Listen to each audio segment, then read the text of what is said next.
पाव भाजी, डोसा, पूरी भाजी ये सब बनाऊं? हाँ, और तुझे तो सब पसंद भी करते हैं। उनकी आंखों में भूख के बदले अब उम्मीद चमकने लगी थी। सुबह की ठंडी हवा गांव की गलियों में घूम रही थी। रामू और सीता ने रात भर ठीक से नींद नहीं ली, लेकिन आज उनके चेहरों पर थकान नहीं, उम्मीद थी। सीता, चलो, आज हमारा पहला दिन है। ठेला धो पोंछ कर तैयार कर लिया है। मैंने आटा गूंथ लिया है, आलू भी उबाल लिए हैं। पाव भाजी, डोसा, पूरी भाजी सब तैयार हो जाएगा। रामू पास के बाजार से थोड़े बर्तन और गैस सिलेंडर ले आया था। उन्होंने गांव की चौपाल के पास एक पेड़ के नीचे ठेला खड़ा किया। बगल में छोटी टंकी में पानी, एक स्टोव और सीता के हाथों का स्वाद। रामू, ये पाव भाजी की खुशबू देखो, कितनी बढ़िया आ रही है। खुशबू नहीं सीता, ये तो हमारी मेहनत की महक है। थोड़ी ही देर में एक किसान पास आया, थका हुआ और भूखा। अरे भैया, क्या बना रहे हो? बड़ी सुगंध आ रही है। भैया आइए, गरम गरम पाव भाजी खाइए, अभी अभी तैयार की है।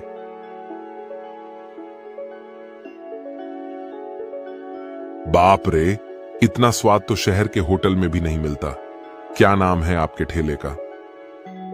नाम तो अभी सोचा नहीं, पर आप रख दो। सीताराम नाश्ता ठेला कैसा रहेगा? बहुत बढ़िया, हमारे नाम से ही हमारी पहचान होगी। धीरे धीरे और लोग आने लगे। कोई डोसा मांगता, कोई इडली, कोई पूड़ी भाजी। सीता बिना थके सबको खिलाती रही। रामू प्लेटें धोता, पानी भरता और ऑर्डर लेता। शाम तक उनके पास छोटी सी कमाई थी, पर वो खुशी अनमोल थी। सीता देखो, आज पहली बार इतना कमाया और सबने हमारे खाने की तारीफ की। आज भूखे नहीं सोएंगे रामू, और कल और अच्छा बनाएंगे। उस दिन के सूरज ने एक नई शुरुआत की गवाही दी थी, मेहनत से जन्मी उम्मीद की शुरुआत।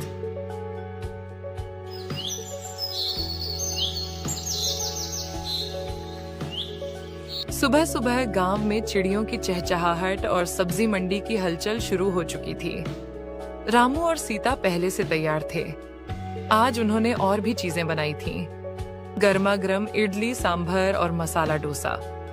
सीता, आज जरा और टेस्टी बना देना, कल सबने बड़ी तारीफ की थी। टेंशन मत लो, आज तो नारियल की चटनी भी बनाई है, सब उंगलियां चाटते रह जाएंगे।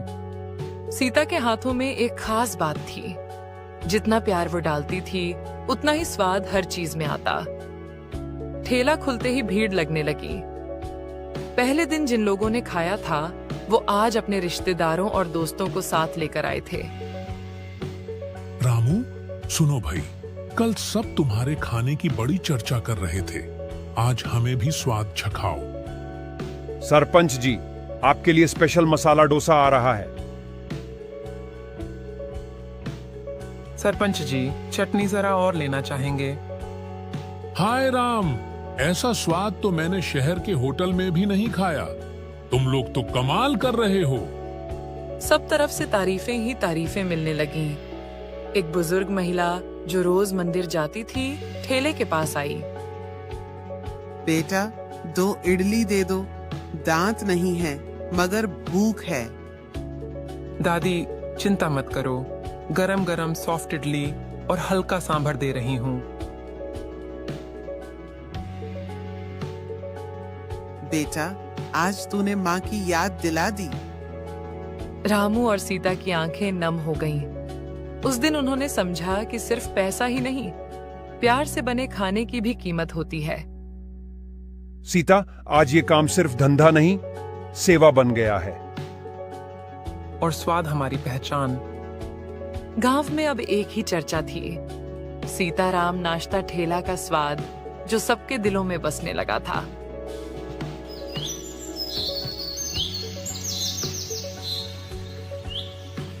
तीसरे दिन का सूरज जैसे रामू और सीता के लिए खास चमक लेकर आया था। ठेले पर आज खास तैयारी थी। रामू ने रंग बिरंगे झंडे लगाए थे। आज सब कुछ समय पर तैयार है। पूड़ी भाजी, डोसा, इडली, चाय भी। आज के दिन से हमें उम्मीद है सीता। देखते हैं कितना मुनाफा होगा। सुबह 7 बजे से ही ग्राहक आने लगे। कुछ लोग तो गांव के बाहर से भी आने लगे थे, सिर्फ स्वाद की चर्चा सुनकर। एक शिक्षक दंपत्ति बाइक पर पहुंचे। यही है वो ठेला जिसकी इतनी तारीफ सुनी। चलो आज टेस्ट करते हैं। सर, मैडम, ये रही आपकी स्पेशल पाव भाजी। खाकर बताइएगा जरूर। उफ, ये स्वाद! क्या बात है, बिल्कुल मुंबई की याद आ गई। भीड़ बढ़ती गई। रामू को अब टोकन देना पड़ा ताकि सभी को नंबर से खाना मिले। दोपहर होते होते पूरा सामान बिक गया। रामू बैठा हिसाब करने लगा। छोटी सी पोटली में उसने पैसे गिनने शुरू किए। सीता, देख, आज कुल मिलाकर 335 रुपए बचे हैं मुनाफे में। इतने पैसे हमने कभी एक दिन में नहीं कमाए थे। और वो भी अपने हाथों के स्वाद से।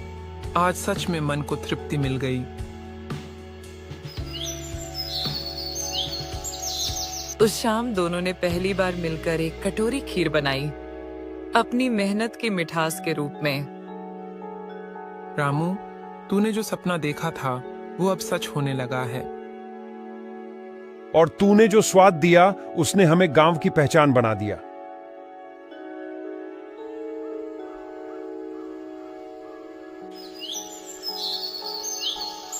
अब सीताराम नाश्ता ठेला गांव का जाना पहचाना नाम बन चुका था। हर सुबह वहां भीड़ लग जाती थी।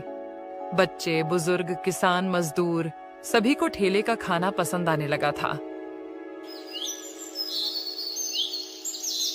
दिन 2 युवक बाइक पर शहर से आए और ठेले के पास रुके।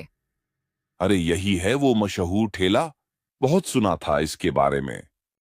चल भाई, पहले पाव भाजी लेते हैं, फिर देखते हैं और क्या है। सीता ने मुस्कुराते हुए गरम गरम पाव भाजी और इडली परोसी।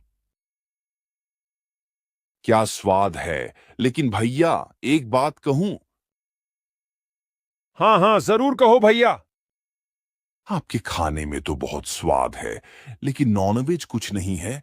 कोई चिकन बिरयानी, तंदूरी? रामू और सीता थोड़े चौंक गए। उन्होंने कभी नॉनवेज बनाने का सोचा ही नहीं था। हमने अभी तक तो केवल शुद्ध शाकाहारी रखा है भैया।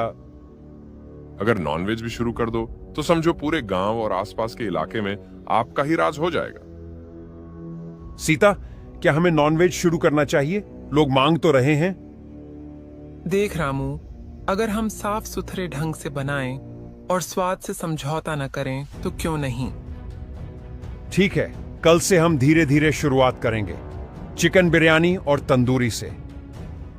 पर ध्यान रखना, हम सब्जी वाले व्यंजन भी वैसे ही बनाएंगे। सबका स्वाद अलग रहेगा। अगली सुबह सीता ने जल्दी उठकर खास तैयारी शुरू कर दी। आज पहली बार उसके हाथों से नॉनवेज बनने वाला था। रसोई से मसालों की सुगंध और भुने हुए प्याज की खुशबू आ रही थी। रामू, मसाला बिल्कुल वैसा ही बना है जैसा तू शहर से सीख कर आया था। बहुत बढ़िया। और देख, चिकन अच्छे से गलना चाहिए। बिरयानी में स्वाद तभी आएगा।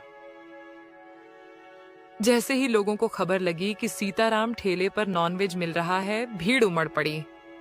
सबसे पहले वही 2 युवक फिर से आए जो सुझाव देकर गए थे। अरे वाह, आपने तो वाकई हमारी बात मान ली। चलो भाई, आज तो दावत हो गई। पहले हमारी स्पेशल बिरयानी खाइए, फिर बताइए कैसी बनी है।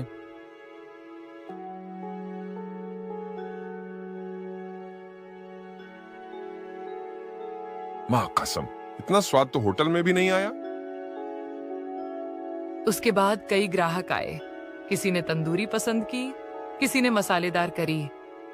गांव के बुजुर्ग ठाकुर साहब भी आए, जिनका मानना था कि गांव में नॉनवेज नहीं बिकना चाहिए। रामू, सुना है अब तुम मांस भी बेचने लगे हो? ठाकुर साहब, हमने शुद्धता और सफाई का पूरा ध्यान रखा है। जो नहीं खाना चाहता उसके लिए हमारी पुरानी सब्जी वाली थाली वैसे ही है। ठाकुर ने थोड़ी देर सोचा, फिर मुस्कुरा दिए। ठीक है, चलो एक बार देखता हूँ क्या खास बात है इस बिरयानी में।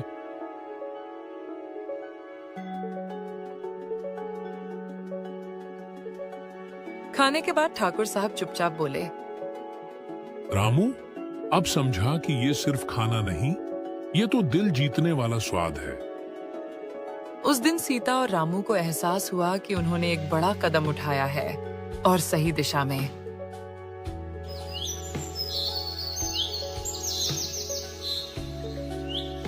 सीताराम ठेला अब केवल ठेला नहीं रहा था, वो एक पहचान बन चुका था।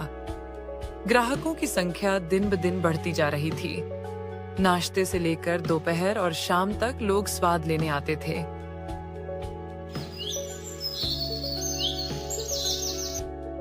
सीता, अब तो ठेले पर जगह कम पड़ने लगी है।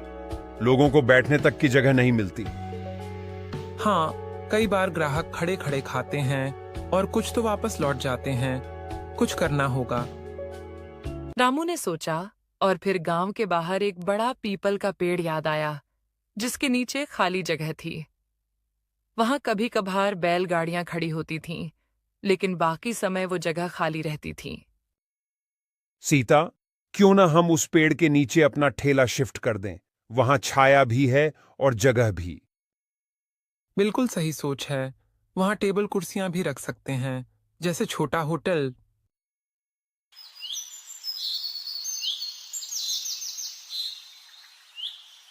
अगले ही दिन दोनों ने उस पेड़ के नीचे साफ सफाई की। टीन का एक छोटा छप्पर डाला, 4 लकड़ी की बेंचें और कुछ प्लास्टिक की कुर्सियां रखीं। साथ ही एक बड़ा तवा और 2 गैस स्टोव भी खरीद लिए। अब वो ठेला नहीं रहा, एक खुला छोटा सा होटल बन गया था।